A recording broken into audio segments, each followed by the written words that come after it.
Steroids can help you build a massive amount of muscle, increase your strength, and drastically speed up your recovery. So today I want to go over exactly what happens to the human body on steroids based on science. Now, the first thing you have to know is that not all steroids are the same.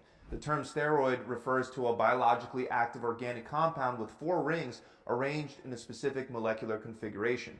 So even a corticosteroid is still considered a steroid since it has the same kind of 4-ring structure, routinely prescribed by doctors to help lower inflammation in the body caused by things like swelling due to an injury, allergic reactions, and even asthma. Although many of you probably already know about corticosteroids, it may surprise you to learn that both cholesterol and estrogen are actually also considered steroids because they have the same 4 rings. This is a type of steroid that mimics the effects of testosterone in your body. Normally, your testes will produce 4 to 9 milligrams of testosterone per day in an average healthy male. But by taking synthetic testosterone, you'll vastly increase the amount of testosterone that flows through your veins. Your body then treats that exogenous testosterone in the same way as if it were your body's own testosterone.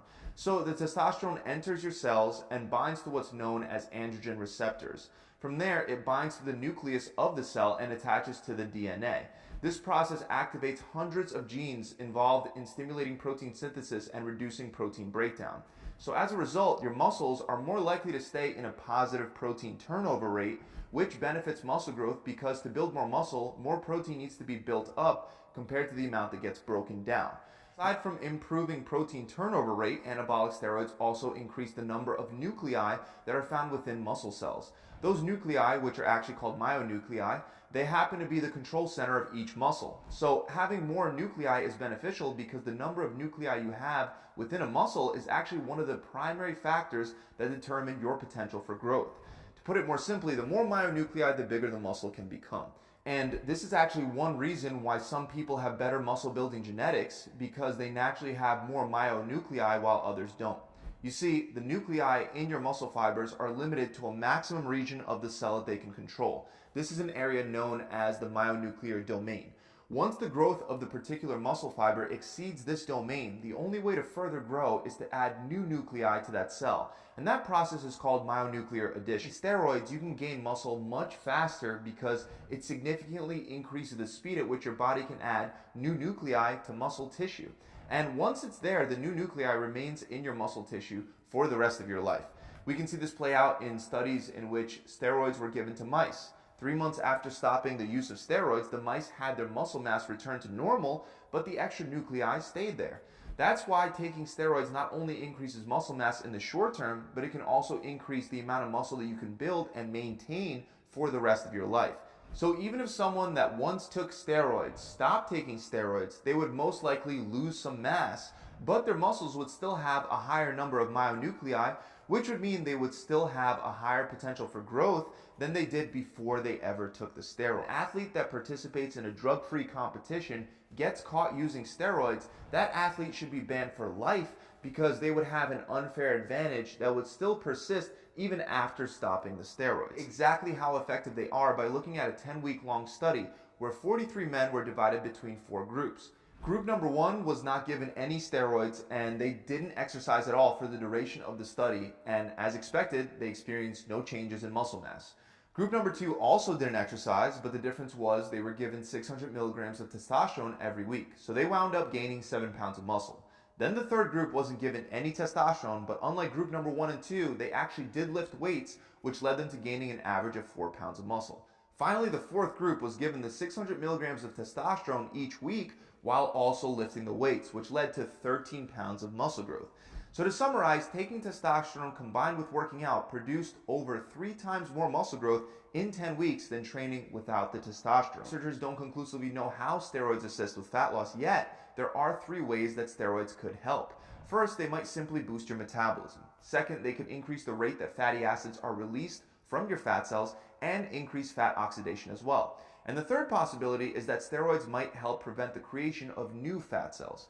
We can clearly see the effects of steroids on fat loss in action when looking at a randomized controlled double-blind study where scientists blocked the natural testosterone production of healthy young men with something known as a GnRH agonist. The scientists treated them with 1 of 5 doses of testosterone enanthate, which is an anabolic steroid. Those doses were either 25, 50, 125, 300, or 600 milligrams per week. And the results were very impressive. As you can see on the graphs, there was a close correlation between the amount of testosterone given and the changes in body fat over the course of 20 weeks. While the low testosterone group gained fat, those who received high amounts of synthetic testosterone significantly reduced their total body fat percentage, especially the amount of fat that they carried around their waist. In other words, steroids significantly boost both muscle growth and fat loss. Is, like I already mentioned, taking synthetic testosterone shuts down natural testosterone production, which can cause your testicles to become smaller. Not only might that be unpleasant from an aesthetic perspective, but it can also impair sperm production and have a significant impact on your fertility. For example, Professor Alan Pacey is the head of andrology, which is a medical science that focuses heavily on male reproductive health. And in an interview, he said that more steroid users are likely to become infertile than you would think, estimating that it's probably around 90%. And even though quitting steroids can reverse those effects in some men, that's not the case for all men. Sometimes steroid use can cause permanent damage to a man's fertility, causing cardiovascular health problems. The National Institute on Drug Abuse points out that steroid use is associated with high blood pressure, a decreased function of the heart's ventricles, and serious life-threatening issues like heart attacks, artery damage, and strokes are possible even in athletes younger than 30. The belief is that steroids contribute to the development of heart disease by increasing LDL or bad cholesterol while decreasing HDL or good cholesterol, and also raising the risk of blood clots forming in blood vessels. Another issue is that steroid misuse can lead to liver damage. That liver damage can cause jaundice or the yellowing of the skin and eyes.